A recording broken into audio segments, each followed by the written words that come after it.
Thank you.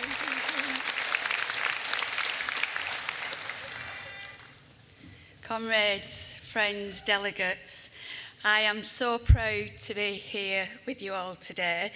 I have attended dozens of conferences for decades as a grassroots activist and as a delegate. And today, for the first time, it is my privilege and honour to stand here as your General Secretary.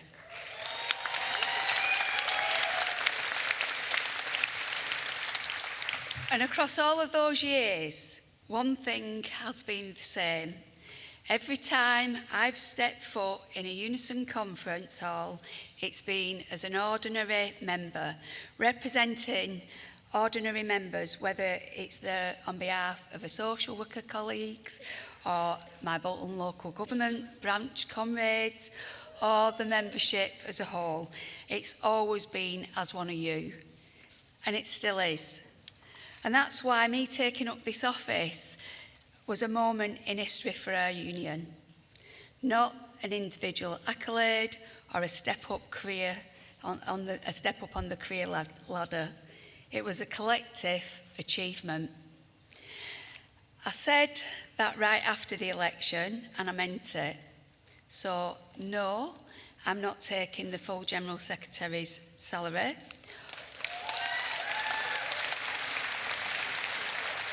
Or disappearing into head office. And I'm taking a social worker's wage and donating the rest to the Industrial Action Fund and the There For You Fund.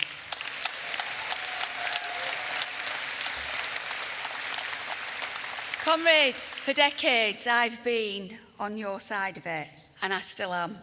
And that's how it should be. Because that's what trade unions are meant to be. Nothing. Not being led by the union as something outside of us. No, our movement is about workers coming together and leading ourselves. At every level of the organisation, workplace to national, us leading our own union together. Ordinary members taking control, setting the agenda, fighting for ourselves. Conference. The thing that's been asked of me most often in recent months is, "Oh, Andrea, how's it going?" And my answer is always the same. I tell them, it's going brilliantly. And I'm bloody well excited.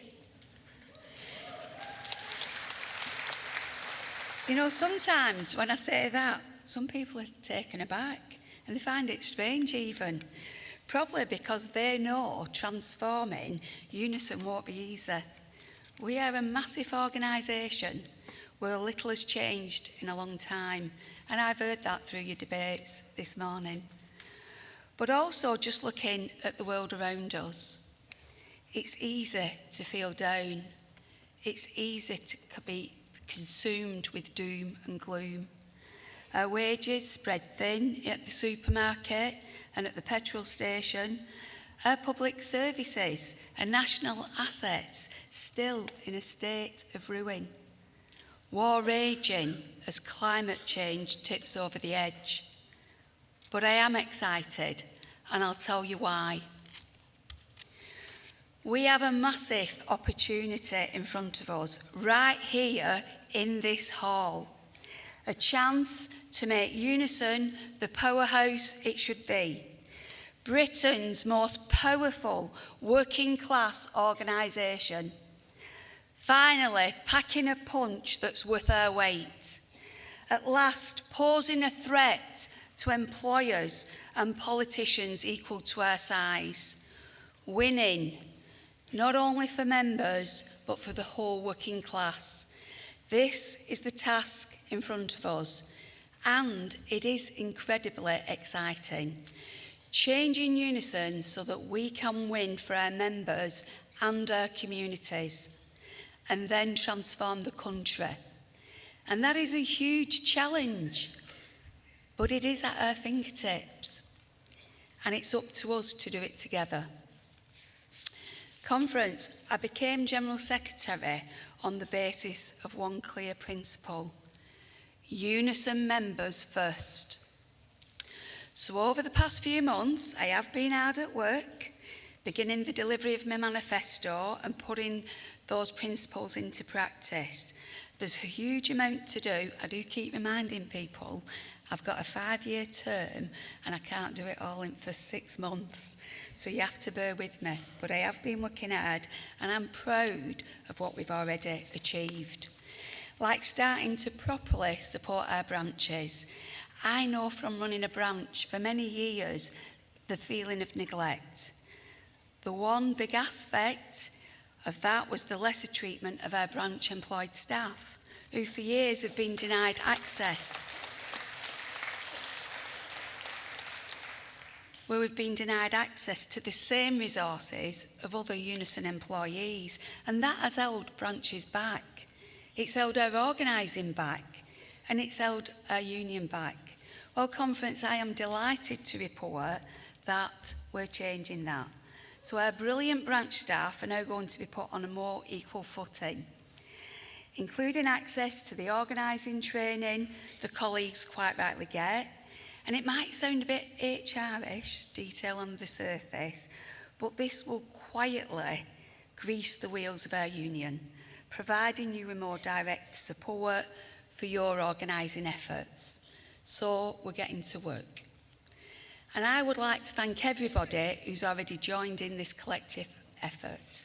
Members, our staff, our branch leaderships, our NEC reps, our service group leaders, our equality group leaders, and our comrades across the wider trade union movement.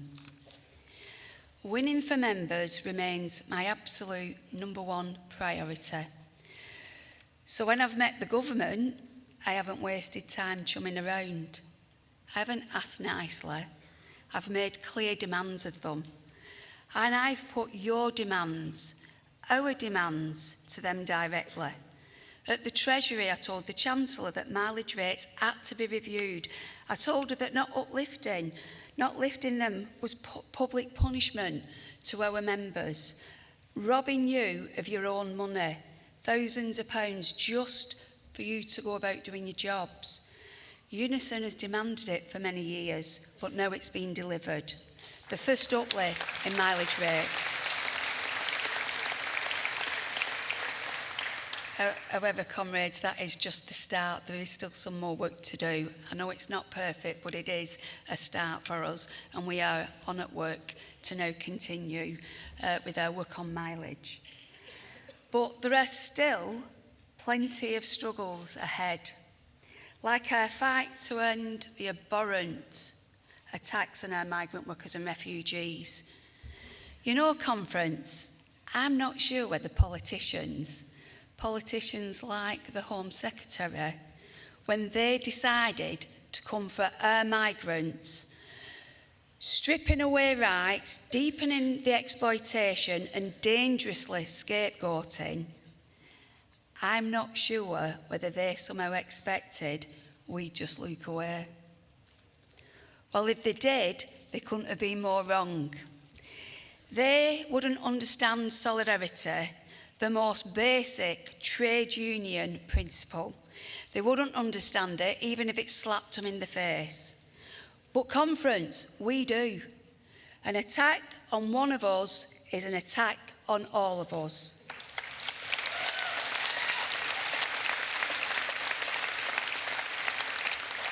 And it doesn't matter where we come from or what we look like. Workers stick together. That's why the entire union is full square behind our migrant workers in this fight.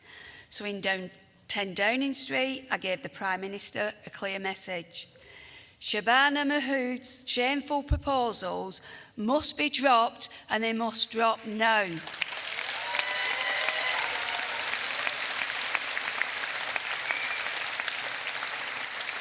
Let's be clear, they are a direct attack on our Unison members.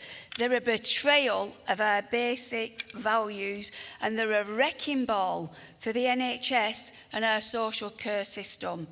That's the message I will continue to deliver, tirelessly and fearlessly. This campaign has shown the way for Unison. It was started by our migrant workers, as you've heard earlier.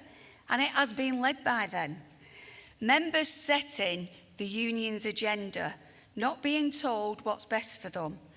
And it has then put our union at the front of the struggle against racism in the country, making us a thorn in the side for the so-called Labour politicians who want to pander to it, shown that attacks on migrants are attacks on the entire working class. I want us to have a massive round of applause and appreciation for our migrant workers.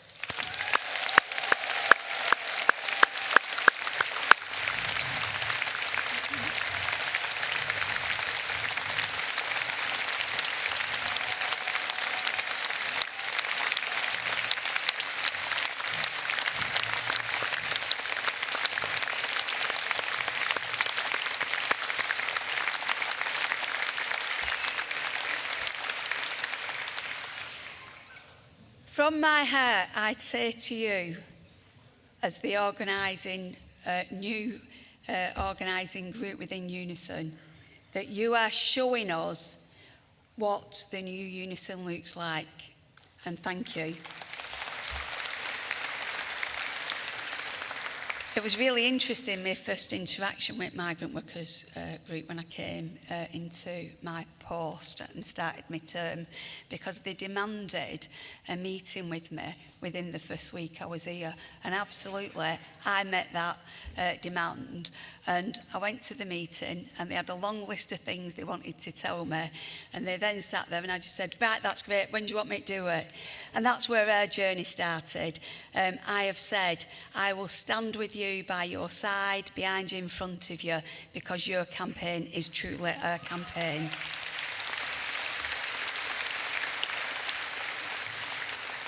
Now, conference, you'll sometimes hear that discrimination, hear about discrimination being talked about, and it is though it's a secondary issue, an add-on to our core industrial agenda.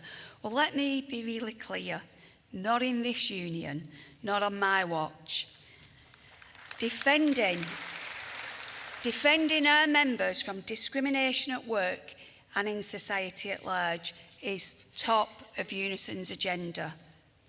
That's true when it comes to race discrimination, where we now do have a solid plan, where we're going to be implementing the race discrimination inquiry recommendations, guaranteeing we're no longer just reacting to racism once it's happened. No, we're going to be proactive about organising to prevent it.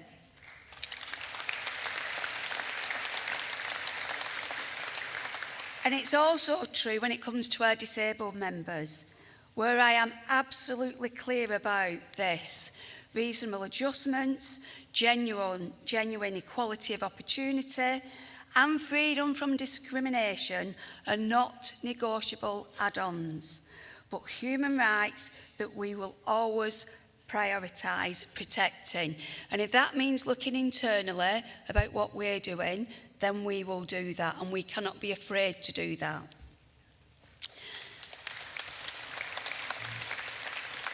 But conference, it's also true when it comes to the tsunami of hatred facing trans people. And I am so proud of our support of our trans community, and it won't change. No matter how much some try to shout us down or bully us out of it, I'm in no doubt about this. The Supreme Court ruling was wrong, and the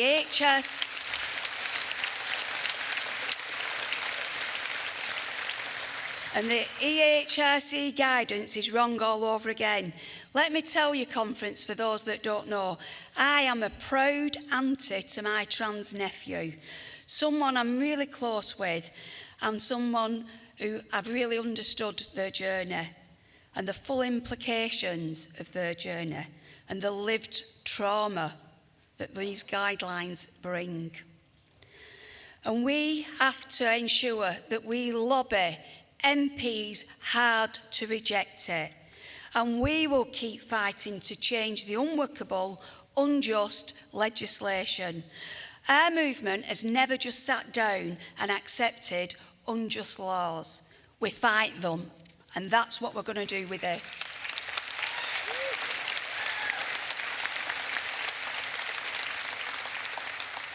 So, comrades, if we're going to get anywhere where we need to be as a union, we need to be honest with ourselves about where we are.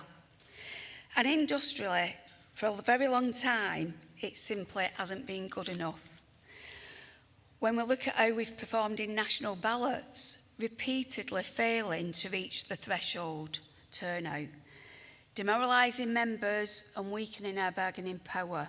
And we can't go searching for excuses because there aren't any good ones. We can't normalise that failure, keeping expectations on the floor. And we can't keep doing the same thing over and over, expecting different results. We are the biggest and best resourced union in Britain and the largest public service union in Europe. Winning major ballots needs to become our bread and butter. To get there, to the starting block, we need to massively overhaul our approach. So that's exactly what we're beginning to do. Organising to win, the brilliant strategy introduced by the NEC in 22 and then endorsed here on this floor by NDC. And now at the heart of all our industrial work. We've already seen the fruits of organising to win in disputes across the country, like our Fair Pay for Patient Care campaign, putting millions back, workers putting millions in their back pockets, and in millions won in local pay rises. So we know that it works. Hard organising, which begins well before the ballot, identifying people who were already leaders in the workplace, picking already active members to drive out turnout, building strong networks within and between workplaces, networks based on worker-to-worker conversations, new members, new enthused members, new bonds of solidarity. All of this in every workplace, allowing for confidence in the ballot, alongside our belief in our demands and hope in the dispute. And thanks to our incredible organisers, members and staff alike. We know this works, but now we need to scale it up dramatically. And that starts with the current NJC ballot, where we're rolling out our Organising to Win model nationally, while keeping an open mind and learning lessons from other trade unions. This is a new era for Unison, and we all have a part to play. Ballots and disputes won't be won from this podium, and they won't be won from head office. They'll be won by each and every one of you in this hall. Stepping up in your workplaces, redoubling our commitment to organising our workplace members, and by all of us collectively as a union. Becoming bolder, taking more risk and being confident in those risks. And it is up to us to turn Unison into an industrial force to be reckoned with. And I truly believe we can do this, and we can do it together.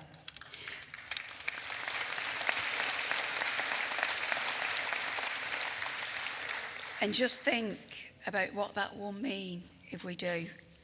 The power to take what is ours, not waiting around to be handed it. Real force behind our demands, no longer just empty ass, and deep pride to be part of Unison, to be part of an historic project. If you support me, if you buy into this project, if we all put in the hard yards, that's where we can be in 4 years' time. A union that truly wins for members at every level, builds power for the working class, and is a real force for change in this country. But comrades, building workplace power will only go so far. So we need to build political power, our power as public service workers and the working class. Especially now, with the threat of the far-right government looming. Actually, that threat is already here in 24 of our local authority councils, where they are controlled by reform. Our members, they're facing it every morning when they just turn up for work. And it's already clear what Farage in power would mean. From our friends and neighbours being deported, to our movement coming under unprecedented attacks from the state. These are the stakes. That's how serious this is. We cannot afford to retreat now when this awaits for us. Look, and we've got to acknowledge Labour failing so badly in government, distant from working class communities, trashing progressive and trade union values, isn't just a disappointment, it's a total disaster. So we need to start standing on our own 2 feet politically. You know, conference for too long, our union has been subservient to the Labour Party, but our members have spoken clearly. That era must end.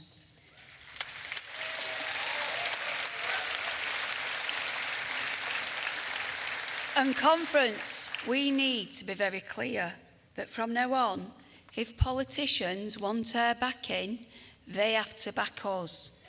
Back Unison members, back Unison policies, and not just with warm words, but with actions.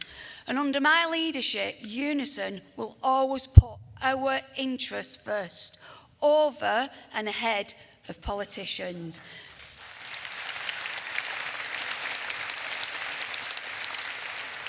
And I tell you this, it'll be good for Labour too, because what I'm demanding of Labour, what we're demanding of Labour, is for their own good.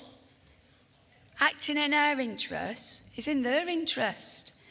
The truth is, comrades, whoever the next Labour leader is, they will crash and burn, just like the current one, unless they have the confidence to break completely with the establishment consensus.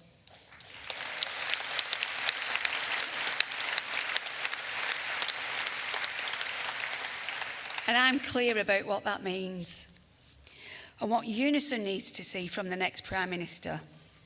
Repairing our broken public services through massive public investment and everything brought back in-house.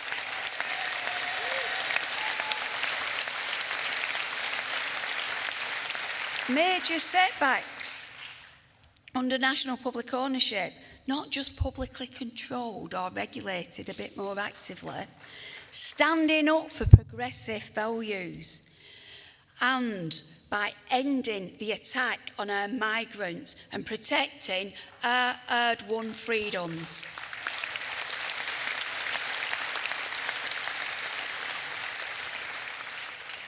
And last but not least, investing in our people. Our schools, hospitals, councils, transport, our communities, not spending any more money on American weapons and wars abroad.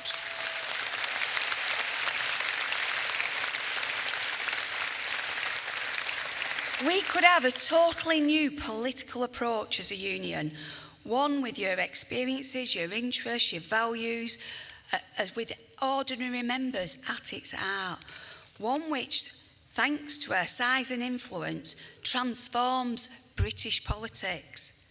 But we will only get there if we all chip in and unite around that same vision, a union that is its members, a union that never again outsources our politics to anti-worker politicians.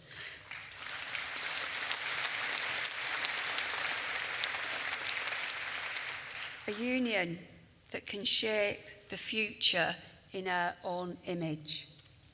Comrades, when we say an attack on one is an attack on all, we don't just mean here.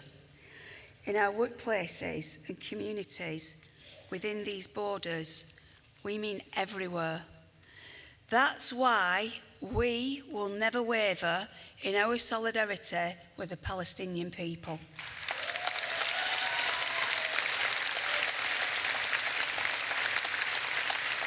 Comrades, our Palestinian brothers and sisters set an example to us all. Decades of displacement, ethnic cleansing and apartheid. The last 3 years a genocide. Day after day, torture and terror. Disaster upon disaster at the hands of Israel. And yet, still, they keep struggling for their freedom. Proud, steadfast, never defeated. So I want everyone to join me in giving a massive unison welcome to Shahir Shahid, a distinguished Palestinian colleague at conference this year, and we'll hear from him this afternoon. Shahir, we'll hear from him this afternoon. Yeah, thank you.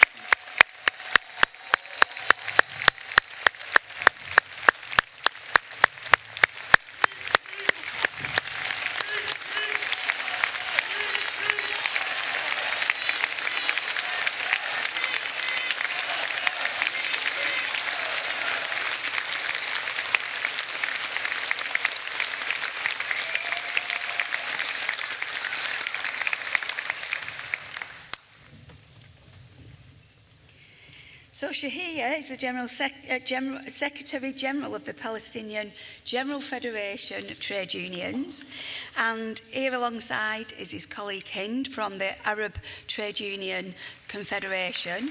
So again, welcome. He's on his way, probably. And I'll say too that our solidarity with the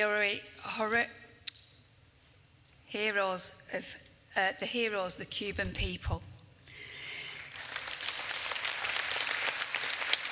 as they face down the American empire once again, they are as strong as ever, because internationalism and opposition to imperialism is core trade union business. The political and the media establishment might not like it, but it will not change. We will never abandon our comrades around the world.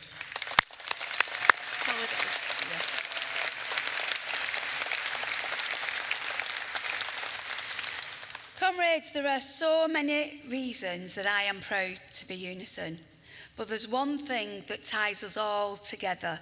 That gives us all a seat at this hall, the power that goes beyond this hall, and it's this: we in Unison can be at the forefront of change in the UK.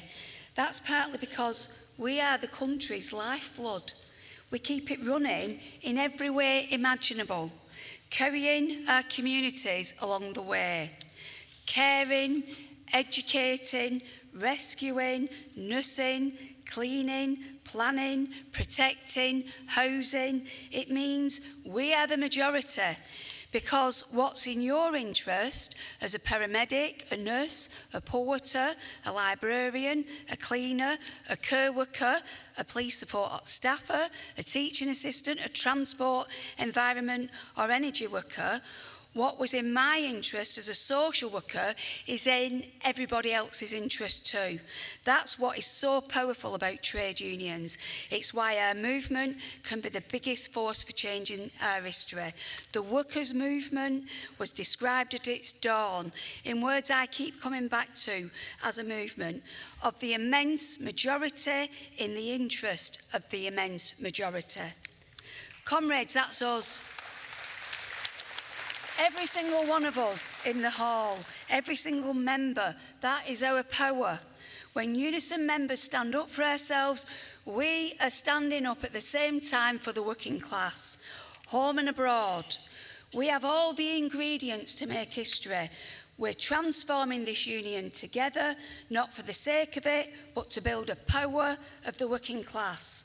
Power not just to improve things for ourselves in here and now, but to win a more equal, peaceful world for everyone. Comrades, change won't come easy in unison. Not everyone wants to see the changes we need as fast as we need it. So I can't do it alone. I do need your support on this journey. Together we need to get to work. We've got a union to transform together, a country to change together. Conference, I want us to leave this hall feeling united, determined, with hope, being confident that we have a world to win, and conference, we can do that. Conference, are you with me?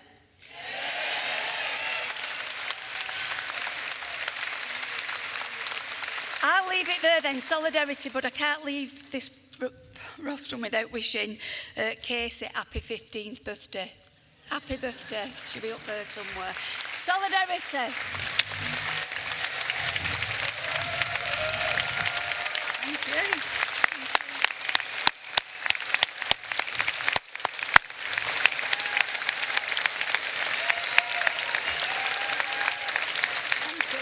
Thank you.